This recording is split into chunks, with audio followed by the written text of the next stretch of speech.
seem so unreasonable, they don't seem to deserve our respect. Parshat starts off in a very interesting way. It says, Vayikach Korach, the Korach took. What did Korach take? The Pasuk doesn't specify. Rashi says that he took himself away from the nation, he split himself away, so he could argue against Moshe and try and throw out the whole leadership system Bnei Israel had. And when you see how Korach speaks to Moshe in Pasuk Gimel, it says, Vayikalu al Moshe v'al Aaron v'yomru alehem. The Korach and his group, they gather against Moshe, they gather al Moshe v'al Aaron, on Moshe and Aaron. Generally, when you speak to someone, the correct word that the Torah uses is el. But Ber Hashem el Moshe anymore. That's how a normal conversation goes. You speak el somebody. You don't speak al somebody. Korach spoke al Moshe v'al Aaron.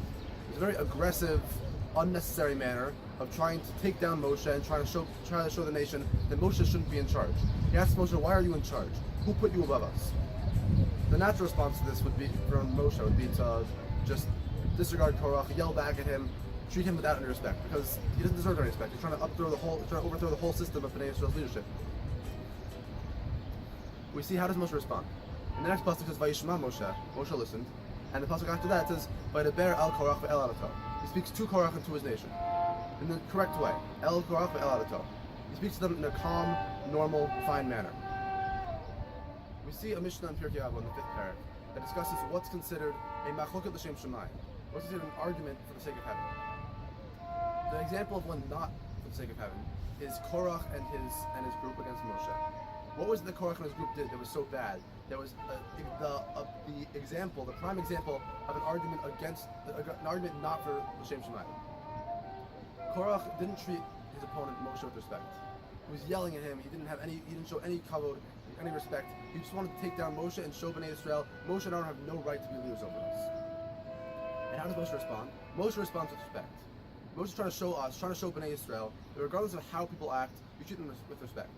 The example that Mishnah gives of a machlok l'shem shamayim, one that is done correctly, a debate that is done correctly, is Beit Shammai and Beit Hillel. Beit Shammai and Beit Hillel were often going back and forth in terms of halacha, trying to say, no, this is the right halacha, that's the right halacha. But regardless of what it was, they showed respect to each other. They didn't try and personally attack or take down the other group. They showed respect for the one's Torah, and they brought their own proofs. And if one refuted the other, they admitted it. And sometimes they couldn't come to a conclusion, but they didn't try and take down the other group. They didn't try and put them down, try and show that they aren't a legitimate opinion. They took them as a legitimate opinion. They just disagreed. Moshe here is trying to show us that regardless of how unreasonably someone acts, how unreasonably Korach treats Aaron in front of all of Bnei Israel, in front of the whole nation, there's never a reason to not treat someone with respect. You can at least respond in a dignified manner and be the better person. Show that there's more to an argument than just trying to take down your opponent. You have to treat them with respect. They're still people too. Even if Korach was completely off, and he was, Moshe speaks to him in a dignified manner. He speaks El Korach ve'el adato. But the Korach speaking Al Moshe v'al Aaron. Have a good chance.